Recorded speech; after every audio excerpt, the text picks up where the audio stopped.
신약 성경 마태복음 20장 말씀입니다. 29절에서부터 34절까지 말씀입니다. 다 같이 읽도록 합니다. 그들이 여리고에서 떠나갈 때 큰 무리가 예수를 따르더라. 맹인 두 사람이 길가에 앉았다가 예수께서 지나가신다 함을 듣고 소리질러 이르되 주여 우리를 불쌍히 여기소서 다윗의 자손이여 하니 무리가 꾸짖어 잠잠하라 하되 더욱 소리질러 이르되 주여 우리를 불쌍히 여기소서 다윗의 자손이여 하는지라. 예수께서 머물러 서서 그들을 불러 이르시되 너희가 무엇을 하여 주기를 원하느냐. 이르되 주여 우리의 눈 뜨기를 원하나이다. 예수께서 불쌍히 여기사 그들의 눈을 만지시니 곧 보게 되어 그들이 예수를 따르니라. 아멘. 마태복음 20장 29절에서 34절입니다. 말씀 제목은 예수를 따르니라, 예수를 따르니라 하는 말씀의 제목입니다. 우리들이 한 주간에도 여러 차례 주님 앞에 나옵니다. 굳이 어떤 공예배가 아니더라도 개인적으로 주 앞에 서게 되는 순간이 있습니다. 그런데 하나님의 사람들이 주님 앞에 설 때 얻게 되는 많은 유익이 있습니다. 주님으로부터 오는 기쁨과 그 위로를 경험할 수 있다 하는 것이죠. 주님께로부터 오는 기쁨과 위로는 우리가 다른 곳에서 얻는 것과는 조금 다릅니다. 바울이 이야기했던 것처럼 기뻐하라 또 감사하라 했던 것처럼 기뻐할 수 없는 상황 속에서 기뻐할 수 있고 또 감사할 수 없는 상황 속에서 감사를 찾아내는 것이죠. 그래서 예수님도 말씀하시기를 내가 주는 기쁨 또 내가 주는 평강은 세상이 줄 수 있는 것과 다르다라고 말씀을 하고 계신 것입니다. 그래서 주님 앞에 나올 때 우리들이 여러 많은 소소한 기쁨과 평강을 누리기도 하지만 세상에서 얻을 수 없고 또 그 무엇과 견줄 수 없는 놀라운 평강과 위로를 누리게 되는 것입니다. 그런데 그뿐만이 아닙니다. 우리가 주님께로부터 나오고 주님과 만날 때 주님께로부터 위로와 기쁨을 얻기도 하지만 그 반대로 우리를 통해서 주님도 역시 기쁨을 얻고 또 위로를 얻으실 수 있다는 것입니다. 세상에 예수님이 그 전능하시고 모든 것을 가지신 부유하신 분이 무슨 더 큰 기쁨이 필요하고 위로가 필요할까 생각할 수 있겠죠. 그렇지만 여러분 하나님께도 여러분 위로가 필요한 것입니다. 하나님께도 위로가 필요하고 하나님께도 기쁨이 필요한 것입니다. 성경에 보면 하나님께서 이 땅에 사람 지으셨음을 보고 마음에 한탄하셨다라고 하는 이야기가 나오죠. 그러나 또 한편으로는 위대한 믿음의 사람 욥이나 또 아니면 다윗과도 같은 사람 만났을 때 하나님께서 기쁨을 얻으셨고 위로를 얻으셨던 것을 볼 수가 있습니다. 그래서 이 세상 여러 가지 많은 것 중에서 유일하게 하나님께 위로를 드릴 수 있고 하나님께 기쁨을 드릴 수 있는 존재가 누구냐? 연약하되 연약할 수밖에 없는 우리 바로 인간이다라는 것입니다. 그래서 우리들이 주님 앞에 나올 때 먼저는 주님께로부터 위로와 기쁨을 얻기도 하지만 주님께로부터 기쁨을 드릴 수 있고 주님 마음속에 또 위로를 드릴 수 있는 그런 존재라는 것입니다. 바라기는 오늘 우리 만남이 먼저 주님께로부터 기쁨과 위로를 누릴 수 있는 그런 시간이 되기를 소망합니다. 가뜩이나 경제적으로 힘든 지 꽤 오래되었는데 코로나로 인해서 많은 장기 침체로 들어가서 우리 산업과 직장과 여러 가지 많은 곳 가운데 많은 어려움이 있습니다. 그런데 이제 이 시기가 속히 지나갔으면 좋겠는데 쉽게 끝날 기미가 잘 보이지 않죠. 그래서 마음이 자칫 더 침체하기 쉽고 절망하기 쉬운 그런 때인 것 같습니다. 이럴 때일수록 주님께로부터 주시는 그 위로, 소망을 통해서 이 시기를 잘 지나갈 줄로 믿습니다. 그리고 많은 이들이 세상에 살아가되 세상에 있을 때 주님께 기쁨이 되고 주님 앞에 위로가 되는 사람 찾아보기 쉽지 않은 그런 시대인 것이죠. 이 시대 가운데 우리 존재 자체가 우리의 삶이 주님께 말로 다 할 수 없는 기쁨을 드릴 수 있게 되기를 또한 소망합니다. 오늘 그런 의미에서 우리가 특별히 살펴볼 사람이 있습니다. 누군가 하면은 오늘 본문에서 나오는 여리고에 있는 두 명의 맹인 거린에 관한 이야기입니다. 이 사람들이 언제부터 앞을 볼 수 없게 됐는지는 잘 모릅니다. 근데 한 가지 분명한 것은 이들이 시력이 없어서 다른 사람의 도움이 있어야만 살 수 있는 그런 사람들이었던 것이죠.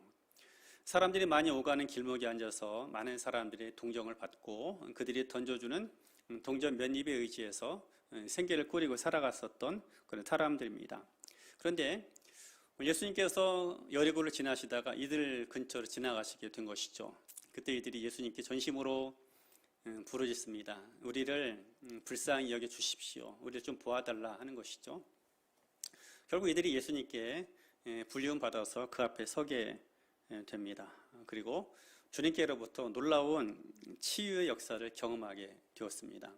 아마 그동안 그들이 세상에서 얻었던 기쁨, 여러 많은 사람들로부터 얻었던 위로와 비길 수 없는 가장 놀라운 위로와 기쁨을 경험하게 된 것입니다. 그런데 거기에만 그치지 않아요. 오늘 이 맹인 두 사람의 이야기가 그냥 그저 스쳐 지나가는 한낱 기적 이야기 같아 보이지만 그런 기적에 그치는 그런 이야기가 아닌 것입니다. 오늘 이야기 배경을 살펴보면 방금 전까지 예수님의 제자들 사이에서 그 싸움이 있었던 것을 볼 수가 있습니다. 왜냐하면 예수님께서 이제 예루살렘을 향해서 몇 차례 올라가신 적이 있는데 성경에 보면 공식적인 기록은 3차례라고 이야기를 합니다. 그런데 그것이 3차례인지 4차례인지 정확하게 잘 알지 못해요. 어쨌든 예수님 여러 차례 예루살렘에 올라가신 적이 있습니다. 그런데 이번에 올라가시는 모습은 약간 달랐던 것입니다. 예수님 곁에 있었던 제자들이니까 예수님 표정과 몸짓과 발걸음의 속도만 보아도 예수님 마음속에 어떤 결심 것들을 볼 수 있는 것이죠. 그래서 이번에 예루살렘에 올라가시는 모습은 뭔가 좀 다르다. 그래서 무언가 이제 예수님 안에 있는 꿈과 포부를 펼치시기 위해서 올라가는구나 라는 그 감이 온 것이죠. 그래서 이제 그때를 놓칠세라 야고보와 요한이 자신의 어머니를 모시고 이제 예수님 앞에 나옵니다. 그 야고보 요한의 어머니가 예수님께 청탁을 하죠. 주님께서 영광을 얻으시면 나의 두 아들을 잘 보아주십시오. 그래서 하나는 좌편에 하나는 우편에 앉게 해주십시오라는 청탁을 한 것입니다. 그런데 그 모습을 본 다른 10 제자들이 다들 분노하고 다툰 것입니다. 왜냐하면 그들도 동일한 마음을 가지고 있었는데 먼저 이 2명의 제자가 선수를 친 것입니다. 그러니까는 아니다. 예수님 저 우편에 앉을 사람은 저 둘이 아니라 바로 나다 하며 서로 제자들 간에 다툼이 있었던 것입니다. 예수님께서 그걸 바라보시고 나셔서 그 모습을 보시고서 성경에 기록되어 있지 않지만 한숨을 내쉬셨을 거야. 한숨을 내쉬고 이렇게 말씀하시죠. 너희 중에 누구든지 크고자 하는 자는 너희를 섬기는 자가 되고 너희 중 누구든지 으뜸이 되고자 하는 자는 너희의 종이 되어야 하리라. 인자가 온 것은 섬김을 받으려 함이 아니라 도리어 섬기려 하고 자기 목숨을 많은 사람의 대속물로 주려 함이니라. 왜 이렇게 내 마음을 몰라주니? 내가 지금 여기 올라가는 것은 아까도 말했잖아. 어떤 영광을 얻고 다스리고 지배하기 위해서가 아니라 내 목숨을 대속물로 내주려 올라가는 것인데 왜 그렇게 내 마음을 몰라주니? 하는 그런 이야기인 것입니다. 바로 그때에 바로 맹인 거린 둘이 예수님께 나온 것입니다. 그러니까는 3년이 넘는 기간 동안에 동행했던 그 제자들을 바라보면서 예수님 마음속에 한편으로는 기대감도 있었지만 때때로 절망감이 찾아왔을 것입니다. 왜냐하면 이들이 좀 달라지고 새로 적겠거니 하는 순간에 그런 기대감을 걸었지만 어느 순간을 바라보면 여전히 옛날 모습 그대로 살아가는 모습을 보았던 것입니다. 우리들이 가끔씩 사람들과 만나고 상대하면서 얻게 된 절망감도 이와 다르지 않죠. 같이 오랫동안 이제 살아와서 이제는 뭔가 좀 달라졌고 내 마음을 서로 위로하겠거니 그렇게 아내를 생각하고 그리고 남편을 생각하고 살아왔습니다. 수십 년을 그렇게 살아왔는데 어느 날 갑자기 보니까 하나도 달라지지 않은 거예요. 여전히 자기중심적이고 자기만을 사랑하는 자기만을 위하는 모습을 바라보면 그 모습을 바라보는 배우자는 낙심하게 되죠. 뿐만 아니라 회사에서나 오랜 친구들도 마찬가지입니다. 오래 서로 생활하고 살다 보면 이제는 뭔가 서로의 만남과 교제를 통해서 달라져야 합니다. 그래서 이제는 좀 변했겠거니 생각하지만 어느 순간 상황이 되니까 여전히 그 모습으로 있는 것이죠. 그런 모습들을 바라보면은 한편으로는 절망도 하고 낙심도 하게 되는 것입니다. 그뿐만 아니라 우리의 삶도 마찬가지예요. 내가 그렇게 오랫동안 수십 년간 열심히 일하고 또 가꾸고 돌보았던 직장, 아니면 나의 비즈니스나 나의 모든 일터의 일들이 있습니다.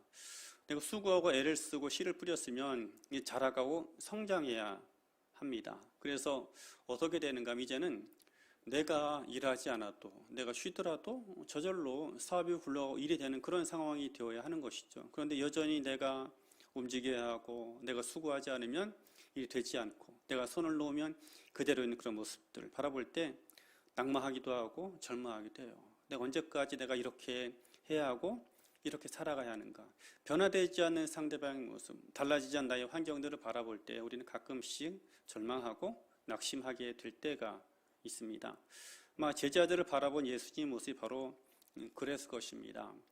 이제는 그 긴 시간 동안 그들과 함께 자고 먹고 하시면서 예수님 하실 수 있는 모든 방법을 다 동원했습니다. 모든 방법을 다 동원해서 가르치시고 보여주시고 또 행하게도 했던 것입니다. 그러면 무언가로 달라지고 새로워져 했던 것이죠. 그런데 여전히 그 모습 그대로 변치 않고 있었던 것이죠.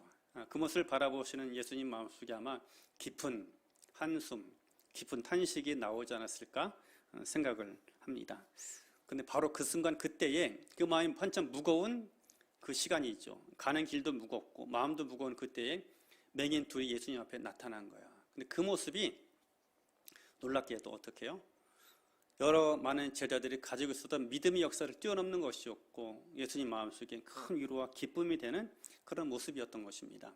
그래서 오늘 맹인의 이야기가 예수님께서 예루살렘으로 올라가시는 그 길목, 특히 그 중요한 순간에 기록이 되어져 있는 것입니다. 주님은 우리에게 이 말씀을 통해 이렇게 말씀하십니다. 주님께로부터 나오라. 주님 앞에 나와서 위로와 기쁨을 얻으라. 내게로 와서 값없이 돈 없이 와서 포도주와 젖을 사라 하면서 무거운 짐을 내려놓고 쉼과 기쁨과 평강을 얻으라고 말씀하십니다. 그리고 아울러서 우리의 모습이 또한 주님께로부터 위로만 얻는 것이 아니라 주님께로 기쁨이 되고 주님께서 다른 것에 소망을 두는 것이 아니라 우리를 바라보실 때 소망을 가질 수 있고 기쁨을 누릴 수 있는, 기쁨을 얻을 수 있는 그런 삶이 되기를 원하는 것입니다.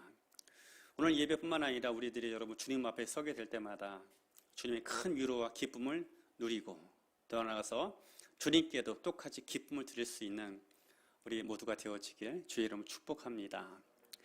그러면 오늘 여리고의 맹인 두 사람을 통해서 과연 이 사람들이 어떻게 해서 그 주님의 위로를 누리고 주님께 또 기쁨을 드리는 삶이 되었을까요? 본문을 통해서 저는 두 가지로 같이 말씀을 나누고자 합니다. 첫 번째로는 기도의 능력을 가진 사람이 되어야 합니다. 기도라는 것은 우리들이 흔히 생각하는 바, 내가 원하는 바, 소망하는 것을 어떤 신께 아뢰고 그것을 얻어내는 것으로 이야기를 많이 합니다. 그런데 교회 안에서 뿐만 아니라 그리스도 안에서, 기독교 안에서 하는 기도는 약간 차원이 다릅니다. 그 기도 자체가 내가 원하는 바를 이루어내기도 하지만 그 기도 자체가 바로 하나님의 나라를 세워가는 가장 기본적인 능력이라는 것입니다. 하나님의 꿈이 여러분 과연 어디에 있을까요? 예수님의 소망, 성령 하나님의 목적이 과연 어디에 있을까요?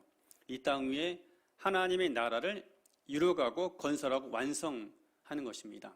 그런데 그 하나님의 나라를 능력으로 권능으로 이루게 하는 그것이 어디서 출발이 되는가 하면 바로 기도에서 시작하는 것입니다. 그래서 우리가 하나님께로 부름받은 하나님의 자녀, 예수님의 제자라면 기도를 할 수 있어야 돼요. 기도를 하되 능력 있는 기도를 할 줄 알아야 되고 내가 구하는 것이 무엇인지 또 내가 무엇을 구해야 하는지도 잘 알아야 합니다. 오늘 여리고의 맹인이 보여줬던 것이 바로 이것입니다. 근데 방금 전에 어떤 일이 있었는가 하면 방금 얘기했던 것처럼 예수님의 제자단 사이에 다툼이 있었죠. 그때 예수께서 22절에 보면 그 야고보와 요한에게 이렇게 말씀하십니다. 너희가 구하는 것을 알지 못하는도다. 내가 마시려는 잔을 너희가 마실 수 있느냐? 그들이 말하되 할 수 있나이다. 여러분 그 22절에서 짧은 부분이지만 예수님께서 하신 말씀의 의미가 어떤 의미입니까? 너희들이 지금 무엇을 구하고 있는지 몰라. 너가 무엇을 나에게 구하고 있는지 그 자체도 모르고 무엇을 구해야 할지도 모른다 한 그런 이야기인 것입니다. 그런데 이에 반해서 여리고의 맹인이 주님 앞에 나와서는 간구와 부르짖음을 살펴보십시오. 여태까지 이 사람들은 오고 가는 사람들에게 우리를 불쌍히 여기십시오. 주여 우리를 불쌍히 여기소서 하면서 그들의 던져주는 동전을 가지고 살아왔던 것입니다. 본문에 보면 이들이 주여 우리를 불쌍히 여기소서 했지만 이 말은 사실 예수님만이 아니라 그 당시 거린들이 지나가는 모든 행인들에게 했었던 관용어구입니다. 그래서 우리를 좀 불쌍히 여기 주십시오. 우리를 불쌍히 여기서 당신이 동전 몇 입을 던져주면 그것이 당신들의 선행이 되고 당신들의 삶에 복이 될 것입니다. 그래서 당신을 위해서 또 우리를 위해서 나에게 도움을 주십시오 하는 말인 것이죠. 그렇게 많은 사람들에게 구걸을 하며 살아왔던 인생입니다. 그런데 오늘 이 사람이 주님 앞에 나옵니다. 주님 앞에 나와서 무엇을 구했을까요? 많은 사람들이 그 거린의 모습을 익히 오래전부터 지켜보았습니다. 그들이 무엇을 하고 살아왔는지를 보았죠. 그러면 무엇을 예측했을까요? 도대체 저 녀석 또 저 사람들 예수님께 얼마나 큰 동전을 요구할까? 얼마나 큰 금액을 요구할까? 그렇게 지켜보았을 것입니다. 그리고 한편으로는 저들이 과연 무엇을 구하는지 지켜보자 했을 것입니다. 그런데 오늘 이들의 입에서 전혀 의외의 간구함이 나옵니다. 무엇을 하여 주기를 원하느냐? 보기를 원합니다. 내 눈을 떠서 이제 보기를 원한다라는 것입니다. 아마 이 간구함은 여러 주변에 많은 사람들이 예상을 뛰어넘는 그런 간구였을 것입니다. 말하자면 이 사람들은 내가 지금 주님 앞에 있는데 주님께 무엇을 구해야 하고 내가 지금 무엇을 간구해야 하는지를 정확하게 알고 있었던 것입니다. 여러 많은 사람들에게 구할 것이 있고 또 주님 앞에 섰을 때 주님께로부터 내가 무엇을 구해야 하고 또 내가 지금 구하고 있는 것이 무엇인지를 정확하게 알고 있었던 것입니다. 주님께서 바로 그것을 귀하게 여기신 것입니다. 여러분, 하나님이 우리 가운데 우리 삶 속에 어떤 능력을 행하시고 권세를 행하시려고 하죠. 하나님은 기본적으로 우리에게 다가오실 때 좋은 의도를 가지고 다가오시는 분입니다. 우리를 도와주기 원하고 우리가 잘되기 원하고 우리가 온전해지기를 원하세요. 그리고 또 우리를 통해서 하나님의 능력이 나타나는 삶을 살기를 원하는 것입니다. 기본적으로 근본 바탕이 바로 하나님 마음속에 있는 성품이다라는 것입니다. 그런데 그렇게 하나님이 좋은 의도를 가지고 다가오심에도 불구하고 우리에게 하나님의 능력이 잘 나타나지 않게 되는 경우들이 있죠. 심지어는 그 하나님의 능력이 제한되는 경우들이 있습니다. 왜 그런가 하면 우리의 믿음의 크기, 우리의 그릇 때문인 것입니다. 우리의 그릇이 크기만큼, 믿음의 크기만큼 주님의 능력이 내 삶 속에 역사하고 나타나게 되는 것입니다. 열왕기하 4장 말씀에 보면 선지자 엘리사의 이야기가 나옵니다. 그의 스승 엘리야가 이제 하나님께로 가고부터 이제 본격적으로 엘리사가 그 사역을 이어받아 활동하게 되죠. 그러면서 얼마 지나지 않았었던 일입니다. 엘리야는 곳곳에 여러 많은 신학교를 세워놨고 그곳마다 한 50명, 60명 되는 많은 선지자 생로들이 있었습니다. 그런데 그들 중에서 어떤 사람은 정말 가난한 사람들도 있었고 여러 종류의 사람들이 있었어요. 그런데 어느 날 그 선지자 생도 중에 한 사람이 어떤 질병으로 세상을 떠나게 되었습니다. 남겨진 것은 많은 부채와 집만 남겨놓고 세상을 떠난 것이죠. 그래서 그의 아내와 자녀가 세상을 살아갈 만한 아무런 도구와 수단이 남아있지 않았습니다. 그래서 이제 그 아들도 종으로 팔릴 지경이고 이제 부인도 굶어 죽을 그런 상황이 된 것이죠. 그 사정을 바라보고 엘리사가 말하죠. 혹시 너희 집에 뭐가 있느냐? 기름 한 병이 있습니다. 그러면 일단 주변에 가서 여러 집집마다 돌아다니면서 그릇을 다 빌려와라. 그리고 방문을 걸고 들어가. 하고 그때부터 이제 그 그릇 위에 기름 붓기 시작합니다. 근데 놀랍게도 작은 그 병 안에서 기름이 끊임없이 계속해서 흘러나오는 거예요. 그 모든 그릇에 기름을 다 채웁니다. 그러니까 더 이상 그릇이 없어요. 다른 것이 없느냐? 없습니다. 아니 곧 그제서야 기름이 그치니라. 여러분, 기름이 부족해서 기름이 그친 게 아니에요. 무엇이 부족했죠? 예비했던 그릇이 부족하였기 때문에 기름을 더 담아낼 수가 없었던 것입니다.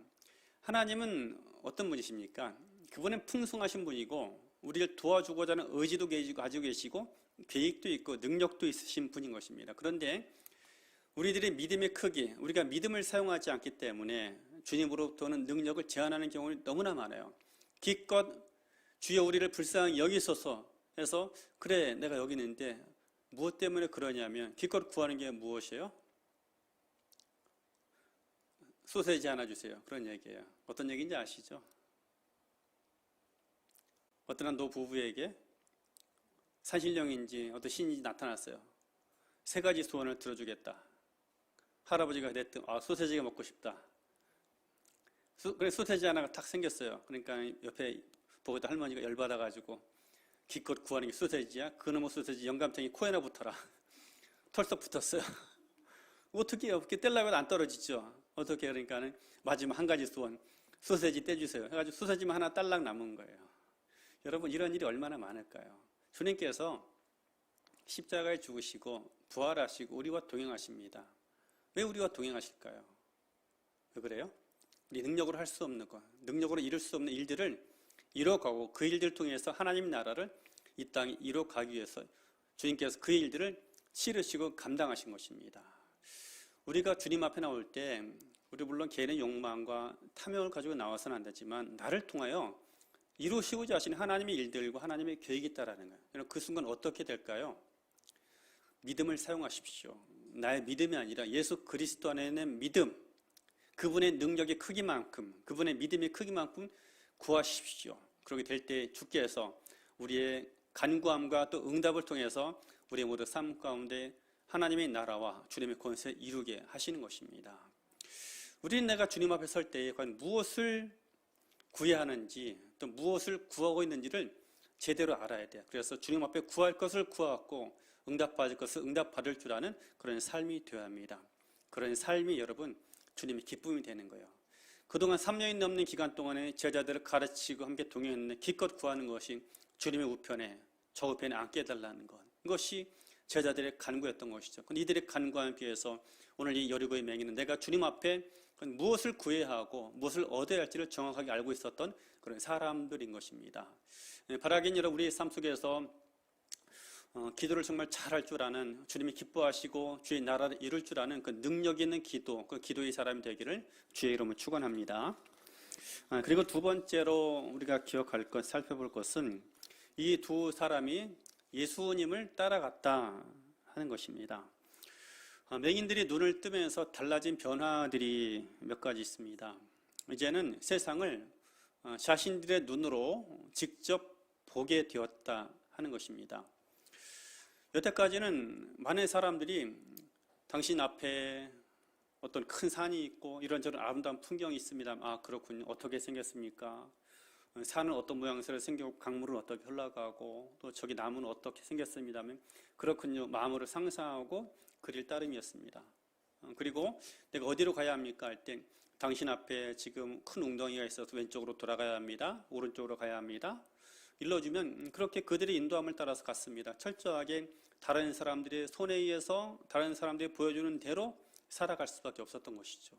그런데 이제 그들의 눈이 밝아진 것입니다. 그러면 이제 자신의 눈으로 보며 살아가는 것이죠. 산은 어떻게 생겼고 바다는 어떻고 그동안 나에게 친근히 다가왔던 사람의 실체는 어떠한 사람인지 또 내가 걸어왔던 길이 무엇이고 앞으로 걸어갈 길이 어떤 것인지를 자신들의 눈으로 이제 보게 된 것입니다. 이제부터는 어떻게 살아갑니까? 내 눈으로 보고 살아가는 것입니다.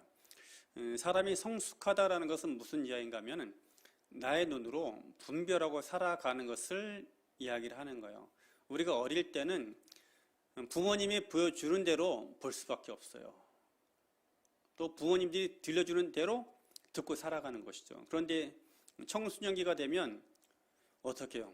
달라지잖아요. 아이들이 갑자기 반항하기 시작해요. 왜 그럴까요? 내가 생각하는 것과 부모님이 생각하는 것이 다를 수 있다는 것이 말하자면 눈이 뜨이기 시작하는 것입니다. 자신의 눈으로 보기 시작하고 판단하기 시작하는 것입니다. 그래서 비록 불완전하지만 스스로 판단하고 결정하고 분별하는 시기 바로 그 시기죠. 그래서 부모님들하고 충돌하기도 하고 세상에 충돌하고 때때로 어떤 자기 모순적인 삶을 그 시기를 지나가기도 하는 것입니다. 그런 과정을 통해서 올바른 분별력을 가지고 성장하게 되고 성숙하게 되는 것입니다. 사람이 성숙하다라는 것은 바로 이것을 얘기하는 것입니다. 이제는 다른 사람이 보여주는 대로만 보고 다른 사람이 들려주는 대로만 듣고 그렇게 휘둘리는 삶이 아니라 이제 내 눈으로 보고 내 귀로 듣고 살아가는 인생이 되었다라는 것을 말씀하고 있는 것입니다. 여러분, 주님께서 우리에게 다가오셔서 우리의 눈을 열어주시는 이유가 있죠. 왜 그럴까요? 여태까지 세상에 보여주는 대로, 세상에 이끌는 대로 이렇게 휘둘려왔던 삶이라면 이제는 내 눈을 뜨고 분명히 보라는 것입니다. 그래서 무엇이 진리이고 무엇이 내가 걸어갈 길인지를 밝히 분별하라는 것입니다. 그래서 진리를 너가 스스로 선택하고 따라 그 길을 걸어가라 하는 것입니다. 오늘 이 멸류관에 맹인 두 사람을 보십시오. 이 사람 눈이 떠졌습니다.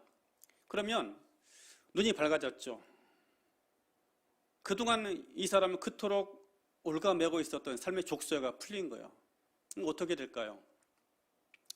이 사람에게 제일 큰 골치는 무엇이었는가 하면요, 앞을 볼 수 없으니까 구걸하기 제일 좋은 자리를 선점할 수 없다는 거야. 남들이 그냥 앉혀놓으면 앉아놓는 대로 거기서 그냥 구걸하는 것이죠. 그런데 눈이 밝아졌어요. 눈이 밝아져 보니까 내가 앉았던 자리가 제일 안 좋은 거예요. 한마디로 레드오션인 거죠. 눈을 뜨고 보니까 블루오션이 보이는 거예요. 정말 사람들이 많이 다니는 길 있는, 거기 깡통 놓고 있으면은 도저히 돈을 안 넣고 갈 수가 없는 그런 장소인 거죠. 그러면 이제 눈이 밝아졌으니까 이제 깡통도 근사한 거 준비하고 거기 가서 앉아서 이제 적선을 받고 살아가면, 여러분, 이것이 정상일까요? 그렇지 않죠. 그런데 많은 이들의 삶이 바로 그렇습니다. 주님께서 온전케 하시고 새롭게 하셨는데도 불구하고 여전히 과거의 방식으로, 과거의 자리에, 과거의 모습으로 살아가는 것이죠. 여러분, 눈을 뜬들 무슨 의미가 있겠습니까? 눈을 뜨고 새로워졌으면 어떻게 이제 더 이상 과거의 방식으로 살아가서는 안 되는 것입니다.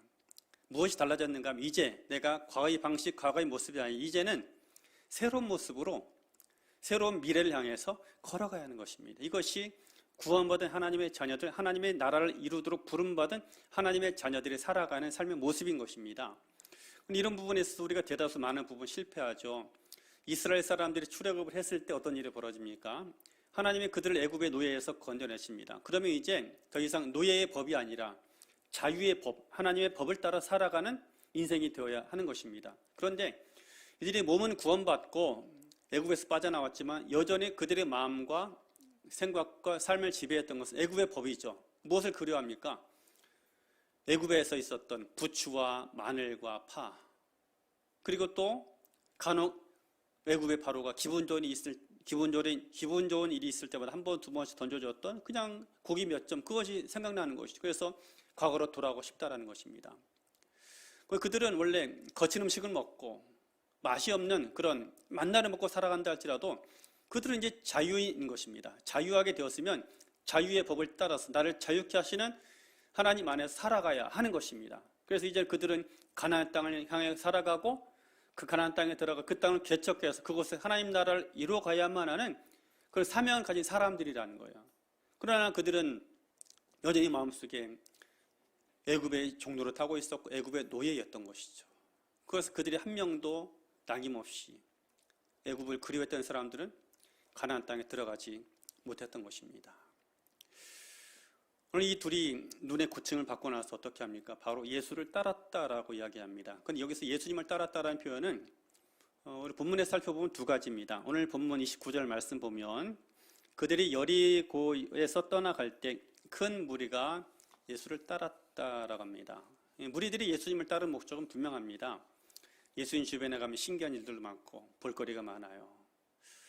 지금이야 볼거리가 워낙에 많지 않습니까? 그런데 과거에는 정말 볼거리가 없어요.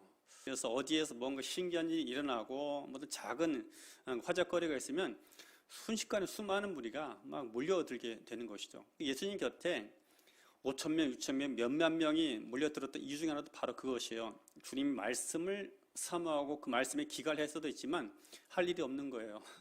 할 일도 없는데 예수님 보니까 뭐 눈 먼 사람 눈도 뜨게 하고 못 듣는 사람 귀도 듣게 하고 저는 자 일으키고 심지어 빵도 나눠주더라 하니까는 얼마나 좋아요. 그러니까 수만 명이 막 몰려들고 가는 곳마다 따라가는 것이죠. 오늘 예수님을 따라갔던 무리들의 정체인 것입니다. 그런 따름은 여러분 예수님께 전혀 기쁨이 되지 못합니다. 어떤 따름이 주님 앞에 기쁨이 될까요? 내가 이제 주님과 함께 살기 원합니다. 주님과 함께 일하기 원하고 주님을 따라 살기 원합니다. 그 따름이 주님 앞에 기쁨이 되는 것입니다. 오늘 본문에서 나오는 그들이 곧 예수를 따랐다라는 의미는 바로 그런 의미입니다. 원래 이들은 정상적이라면, 일반적이라면 자신의 자리로 돌아가야 돼요. 아니면 이제 더 돈을 잘 벌 수 있는 곳으로 가야 하는 것이죠. 그런데 이들이 어떻게 해요? 자신의 모든 삶을 청산하고 이제 과거의 모습이 아니라 새로운 삶의 방식을 살아가기로 작정하고 주님을 따라간 것입니다. 그럼 이것이 주님의 위로가 되는 거예요. 오늘날 수많은 사람들이 주님을 따르고 주님 앞에 찬양하고 예배할 수 있고 기도할 수 있죠. 그러나 그 마음 자체가 주님을 정말 따르고자 하는 마음이 없다라면, 나를 통해 하나님의 나라가 이루어지고 그 나라가 드러나는 삶을 살기 원하는 그 작정이 없다라면 주의 마음에 기쁨이 될 수 없는 것이죠. 주의 마음의 위로가 될 수 없는 것입니다. 인원의 크기와 사람의 수, 이보다 더 중요한 것이 있다면 그 안에 진실한 예수의 따름, 예수를 따름인 것입니다. 주님은 그 사람들을 통해서 기쁨을 얻으십니다. 그리고 그런 이들을 통해서 어떻게 해요? 주님의 나라를 이루어가는 것이에요. 요한계시록에 보면 어떤 말씀이 있습니까? 14만 4천 명에 관한 이야기가 나오죠. 그들에 대해 이야기해요. 저들이 누굽니까? 어린 양의 피로 씻어 정결케 된 사람이, 그들은 어디로 인도하든, 목자가 어디로 인도하든 주님이 가는 곳마다 따라가는 사람들이다라는 것이죠. 주님은 그렇게 신실하게 따라가는 사람들이 하나님 나라의 주인공이고 그들이 바로 하나님의 나라요, 하나님의 통치를 이루어가게 되는 것입니다. 주님 우리의 삶 속에 여러분 기쁨을 주기 원하셔요. 모든 사람들이 우울하고 슬픔 속에 아니면 좌절 속에 살아가는 것들을 얼마나 많이 봅니까? 주님 우리의 삶 속에 기쁨을 주기 원하고 우리 삶을 새롭게 하기 원하십니다. 그리고 주님께서 더 나아가 우리 인생을 통해서 연약한 우리를 통해서 영광 얻으시기 원하시고 기쁨을 얻기를 기대하시는 것입니다. 바라기는 보잘것없어 보이는 여리고의 맹인이었지만 이 둘의 모습이 여러 많은 무리들 가운데 주님께 큰 기쁨과 영광을 드리고 또 그들의 삶 속에 하나님의 영광을 겸했던 것처럼 우리의 삶 속에 그런 영광과 은혜를 누리게 되기를 주의 이름으로 축복합니다.